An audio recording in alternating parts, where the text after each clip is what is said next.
Bonjour à tous et bienvenue sur ma chaîne YouTube où je vous présente mes lectures, que ce soit les romans, les mangas, parfois des bandes dessinées mais je suis pas sûre que je vous les présenterai, mais en tout cas il faut savoir que j'aime bien les bandes dessinées quand même. Et du coup je vais vous présenter un petit peu mes coups de cœur, mes lectures du moment, ce que j'aime un peu moins, parce que ça arrive, hein, ça arrive assez pas fréquemment, mais ça arrive qu'il y a des romans que je n'aime pas. Et du coup, ça m'est déjà arrivé de stopper une lecture en plein milieu parce que j'arrivais pas à rentrer dans l'intrigue. Donc, je n'aime pas me forcer après, hein. Donc, voilà. Donc, aujourd'hui, je vais vous parler d'un manga, une série qui est assez connue. C'est Vampire Knight. Alors, moi, il faut savoir, j'ai les éditions Black. Donc, j'ai 10. Alors, attendez, parce que j'ai pas tout pris. Ouais, c'est ça. Il y a 10 tomes, donc dans les éditions comme celle-ci. Les éditions doubles, ils appellent ça. Et sinon, dans les éditions normales, les mangas plus classiques, parce que du coup, vous voyez l'épaisseur, hein, c'est beaucoup plus épais. En fait, il y en a deux en un, c'est simple. Dans les éditions classiques, il y en a 19. C'est 19 tomes. Donc, c'est pas mal. C'est une bonne série. C'est long, mais ça se lit bien. Je les ai lus assez rapidement. J'avais commencé par acheter, je crois, un seul tome. Et je l'ai lu en un rien de temps, vraiment. En une journée, il était lu, quelques heures, torché. Donc vraiment, il a fallu que j'achète tous les autres directement. Donc après, au niveau des prix, on est un peu plus élevé, parce qu'un manga classique, c'est 8,90, non, c'est 6,85, pardon. Et là, on doit être autour des 12 euros. Donc quelque chose comme ça. Parce que là, il n'y a pas les prix de marqué. Donc voilà, c'est un peu plus cher. Mais je crois que ça vaut le coup, hein, de les prendre comme ça. C'est un peu moins cher quand même. Donc voilà, bref. Donc Vampire Knight. Alors, je vais vous lire le résumé. Ce sera peut-être plus simple pour que vous compreniez un petit peu l'histoire. Alors, c'est l'Académie Cross est une école bien particulière. En effet, les humains de la Day Class cohabitent avec les vampires de la Night Class. Donc la classe de jour, la classe de nuit. Pour maintenir l'ordre et éviter les débordements, le directeur a chargé Yuki et Zero de maintenir la discipline.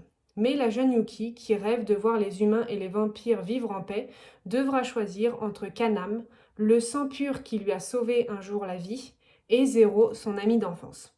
Donc en fait, voilà, c'est un peu ça en fait. On est dans une école, donc l'Académie Cross, et du coup on a trois personnages principaux.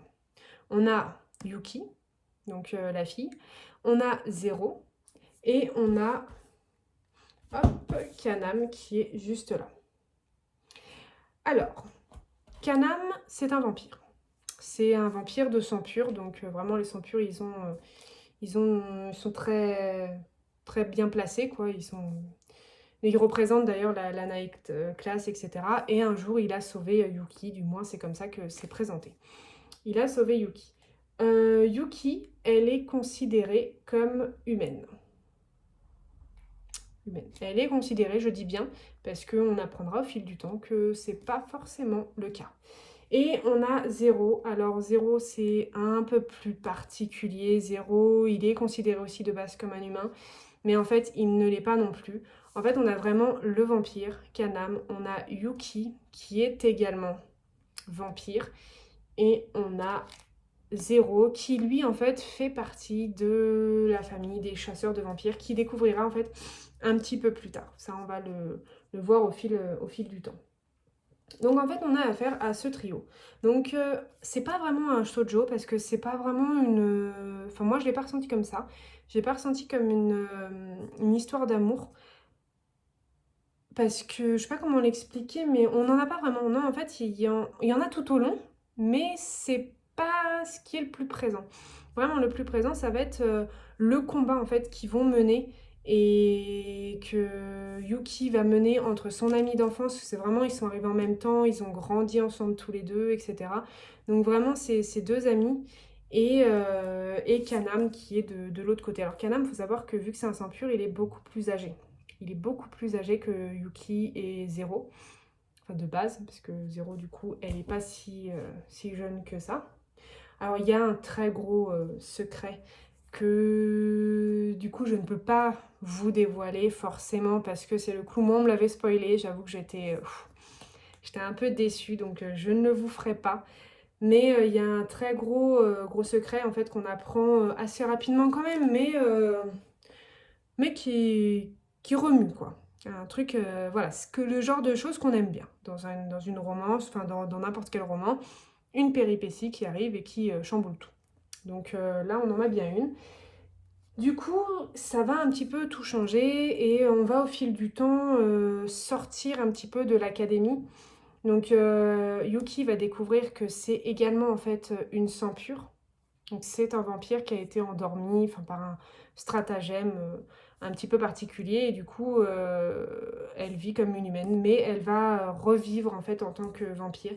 Et on a Zéro de l'autre côté qui lui est du coup chasseur de vampires. Donc là on a le tome 2. Donc vraiment, j'ai beaucoup aimé aussi les... Alors les graphismes sont vraiment différents de ce que je peux lire en autre, comme je vous ai présenté Orange la dernière fois. C'est pas pareil, là les traits sont plus droits, sont plus fermes. Voilà, si je vous montre un petit peu l'intérieur, on a Zéro, là, Yuki. Vous voyez, c'est des traits beaucoup plus droits, beaucoup plus agressifs. Mais j'ai bien aimé, ça m'a pas forcément dérangé. Ouais, voilà, donc là on a Kanam aussi, qui est juste là. Donc voilà. Donc voilà. Ensuite, quoi dire de plus? Oui, on va les suivre tout au long de leurs histoires, de leurs péripéties. Donc ça va être très long, hein, vu qu'il y a plusieurs tomes, je vous montre. Donc là, on a Kanam sur le tome 3. Et ils vont rencontrer forcément d'autres vampires qui vont vouloir la mort de Yuki. Ça va être assez important. Et la mort de Kanam aussi. Enfin, voilà, on connaît les histoires entre les vampires et les humains, les chasseurs de vampires, du coup. Et ça va être assez difficile. Et c'est ça, en fait. Donc là, on a Zéro. Et ça aussi, c'est très important, très délicat, en fait. C'est que Zéro, il va être amoureux de Yuki, en fait. C'est pas seulement des amis d'enfance, ils vont tomber amoureux. Et, et du coup, dans ses gènes, en fait, c'est quand même un chasseur de vampires. Donc, il va quand même vouloir la tuer. Enfin, du coup, c'est vraiment particulier. C'est assez dur pour lui, pour elle, parce que du coup, elle veut pas non plus. On a tout ça. Et là, on a affaire vraiment à un trio. Un trio amoureux, un trio dans l'action, un trio voilà, qui s'apprécie pas forcément. Zéro et Kanam, ils ne s'apprécient pas du tout, hein, faut le savoir. Et Yuki, elle est au milieu à devoir combiner avec les deux. Donc c'est un petit peu compliqué. On me demande souvent, ça c'est la grande question pour ceux qui ont lu Vampire Night, c'est de quel team, souvent c'est ce qu'on demande, quel team, est-ce qu'on est team Kanam ou team Zéro. Je sais que le choix est très très difficile, vraiment. Vraiment c'est un choix qui... D'habitude je suis assez droite dans mes baskets. Là c'est assez compliqué et je sais que beaucoup penchent quand même pour Zéro, vraiment. Moi pour le coup, j'ai penché pour Kanam. Ouais, j'ai vraiment penché pour Kanam. Alors voilà, si vous voulez pas être spoil, je vous conseille d'avancer un petit peu la vidéo. Je vais vous expliquer un petit peu plus ce personnage. Donc si vous voulez pas être spoil, hop, vous passez, vous avancez je vous mettrai le timing dans la vidéo. Donc en fait, Kanam et Yuki, ils sont frères et sœurs. Donc c'est le gros point de cette histoire, c'est que Yuki en fait elle est amoureuse en fait de Kanam, en fait elle l'idolâtre, vraiment il lui a sauvé la vie quand elle était petite, c'est pour ça qu'elle est toujours vivante, enfin voilà c'est Kanam pour elle c'est tout. Et en fait quand elle va découvrir que c'est son frère, ça va, ça va la perturber et mais cet amour va encore être là. Et en fait, dans les sangs purs, il y a cette tradition chez les vampires où, en fait, ils se marient entre frères et sœurs et ils forment leur famille comme ça pour perpétuer, en fait, le sang pur, quoi. C'est ça, la tradition. Et donc, ça va être ouais, ça va être compliqué. Elle va être tiraillée entre son amour pour Zéro et son devoir, en fait, de fille de sang pur pour ne pas, altérer la tradition, etc. Donc il faut savoir que Après, ils vont se battre. Ça va être beaucoup d'action. Il y a beaucoup d'action. Donc là, on a le tome 5.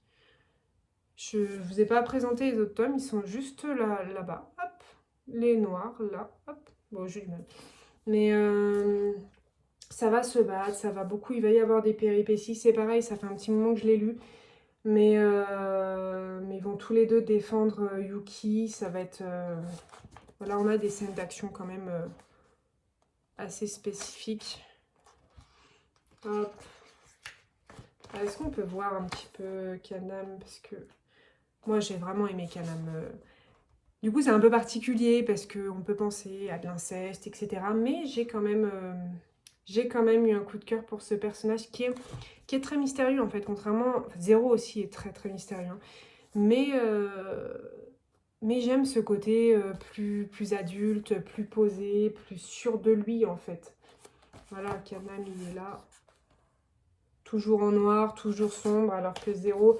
Pareil, Zéro, il souffre énormément, mais Zéro, on a moins... c'est moins ressenti, en fait. Donc, voilà. Et puis, les images, elles sont vraiment, vraiment belles. J'avais... Attendez, je vais vous montrer. Je vais les chercher. Hop, ben, je vais vous présenter en même temps... Ah bah, je vais vous finir de vous présenter du coup la série. Comme ça, ce sera fait pour que vous voyez au moins les images. Donc là, on a le tome 6. Là, on a le tome 7 où on a du coup Yuki et Kanam. Donc elle a dû apprendre à ce moment-là bien loin. Alors celle-ci, c'est ma préférée. C'est la cover que je préfère. C'est Zéro, c'est vrai. Mais je la trouve très très belle. Vraiment canon. Ils sont tous les deux là avec les... Elle est vraiment belle. Enfin... On sent en fait ce tiraillement, on sent que Zéro a envie de tuer Yuki, mais que Yuki, elle a cette force de résister, et lui aussi en fait de résister, parce que il se bat contre lui-même, hein, c'est tout au long. Et là on a la même en version Kanam et Yuki, un petit peu différente, j'aime un peu moins, mais ça passe quand même. Et là on a le dernier tome, on les a tous les trois.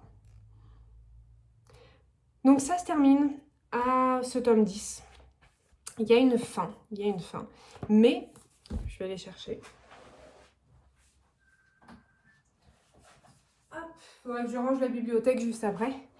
Mais on a une suite, on a les Vampire Night Memories. En fait, à la fin, Kanam a été enfermé dans une espèce de boîte dans la glace. Et pour le réveiller, je ne sais plus quelle stratégie il faut pour le réveiller, je ne m'en souviens plus. Je crois que c'est la mort de Yuki. Je crois que l'un ne peut pas vivre, enfin, je crois qu'il y a quelque chose comme ça. Enfin bref, et du coup, Yuki et Zéro vont vivre ensemble, ils vont avoir des enfants. Et dans ces Vampire Night Memories, en fait, Yuki et Zéro sont décédés, ils ont fini par mourir, je ne sais plus exactement comment, ce qui va réveiller Kanam. Et du coup, Kanam va découvrir ses enfants, les enfants de Yuki et de Zéro. Et ils vont... je peux pas vous en dire plus en fait parce que je ne les ai pas lus. J'ai eu beaucoup de mal à re-rentrer dans l'histoire. J'ai lu le tome 1. Alors c'est marrant parce que du coup les enfants ressemblent énormément à Zéro et à Yuki. C'est deux enfants, deux jumeaux je crois, ou deux enfants normaux. Enfin, un frère et une grande sœur quoi. Mais j'ai eu beaucoup de mal à rentrer dedans. Ce qui fait que j'avais acheté, hein, je les avais parce que j'avais peur de tomber accro et de manquer. Donc j'avais le tome 2. Donc là on a Zéro. Zéro ou son fils, je sais pas. Kanam. Et là on a Kanam et ses enfants, je pense. Ou Kanam et Zéro et Yuki. Je ne sais pas. C'est une bonne question. Ah non, parce que là, on parle de Yuki et Zéro dans le résumé, rapidement, je viens de voir, donc ça doit être eux. Donc voilà, il faudrait que je me replonge dedans. C'est vrai que j'ai eu beaucoup de mal. Disons que j'ai pas été transportée, donc moi, quand je suis pas transportée, ça me lasse très rapidement. Donc je lis pas. Donc, mais il faut que je m'y remette, je pense que c'est juste une question... Et du coup, j'avais eu ces petites cartes, je voulais vous les montrer, vous voyez. Donc là, on a celle que j'aime beaucoup de la cover entre Zero et Yuki. Elle est vraiment belle. Là, on a Kanam et Yuki. Alors bon, je ne les exploite pas parce que je suis pas du genre à afficher ça dans ma chambre. Mais voilà. Elles ont le mérite d'être là. Yuki, là, elle est vraiment belle. Très simple, très, très mignonne. On comprend qu'ils aient craqué. Là, on a Kanam et Zero aussi. Ah, bah, je les avais pas détachés. Après, on a Yuki. Est-ce qu'il y en a d'autres d'intéressantes? Voilà, on a Kanam et Zero. Un petit peu différent. Oh, bah, il y en a une qui s'est détachée toute seule. La Zero, un petit peu... Pas mal, pas mal. Ouais, voilà. Ça reprend un petit peu les covers. Celle-ci, elle est pas mal aussi, j'aime bien. Ça reprend un petit peu les covers de tous ces romans. Donc oui, voilà, on voit vraiment la différence en fait entre les covers. Donc là, je vous prends la 10.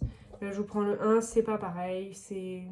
Voilà, bon, alors celui-là, il est petit, mais pour un manga classique, on est là-dessus. Donc c'est un format classique, hein, un petit format. Et là, un manga double, donc on est sur ce genre de format. Et ce que j'avais beaucoup aimé aussi, donc là, c'est difficile de vous le montrer. Alors attendez, 5, 6, 7, 8... Alors, il est où? Le 9. En fait, quand on les met tous côte à côte dans la bibliothèque, je vous montrerai peut-être dans une prochaine vidéo, mais en fait, ça forme toute une frise. Et ça, j'avais trouvé ça super joli, super... Dans une bibliothèque, ça claque. C'est bien. Donc voilà pour cette présentation de Vampire Night. Je pense qu'il fallait bien une vidéo complète pour en parler. C'est vraiment une série que j'ai adorée. Je ne sais pas si c'est vraiment un coup de cœur, mais vraiment, j'avais adoré. Voilà, bon, on se retrouve dans une prochaine vidéo en tout cas. Allez, au revoir!